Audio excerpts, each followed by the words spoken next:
Hi everyone, welcome to another Greenleaf Terrain showcase. I just have some ponds, 1-inch hills with a couple rock outcroppings, 3 Warmachine rock walls that have been done up with some troll blood runes, and the 2 ponds. That's the whole set. So it's just kind of some generic stuff. But pretty much, yeah, so I'm just going to jump the tripod or jump the camera off the tripod here, and we'll check it out closer because it's just kind of generic stuff, really. So starting with these hills, I try to get like a decent edge to a few sides, but some of them are a little bit more steep than others. They'll require like a dice to hold your miniature or something, but it's hard to use 1-inch hills and actually get a nice area on the flat top if you don't, or if you want to have very nice gradient to your hills. So it's a choice you got to make, but I think they come out fine. And I played a game today where I just had to put it even had a more of a grade to the hill. The hill had to be much bigger too to have a good flat spot, but I still had to use the dice. So these are made to the size of Warmachine rock walls. If you cast them in the game and whatnot, they need to be a specific template size.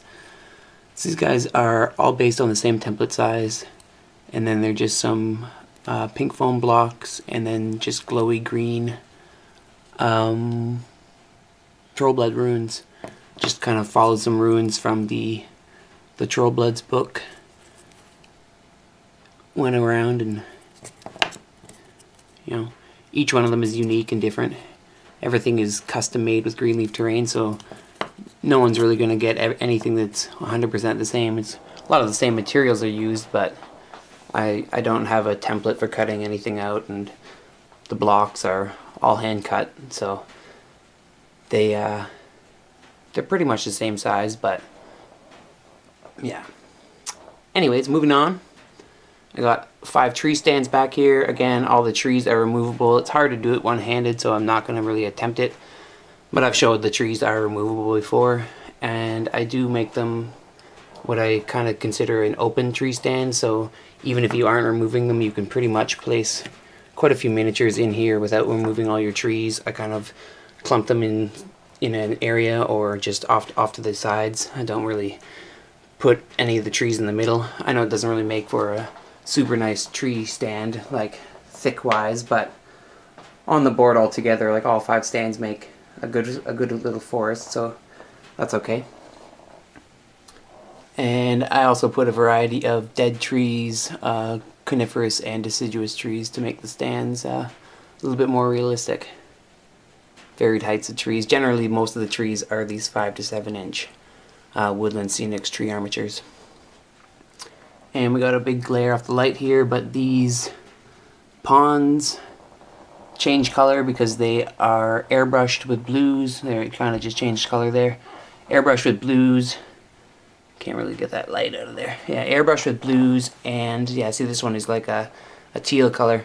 Airbrushed with blues, sorry, and the Envirotex light has been tinted with a green ink. And I used a P3, a couple drops of the P3 green ink there. So I'm just kind of moving the guy around here to pick up the light differently, and you can see the color change. There, through the can't go too far; it gets the big light there. Sorry. Just a few bushes around. If I was really wanted to get into making like a more swampy thing, I would put more reeds and whatnot coming around, but the more stuff you put around the outside, just less places you can place miniatures and whatnot. So you can get more going on the ponds, but these guys work, and then they're a little bit cheaper for you to buy too. So you can contact me at info@greenleafterrain.com if you're interested in any custom work.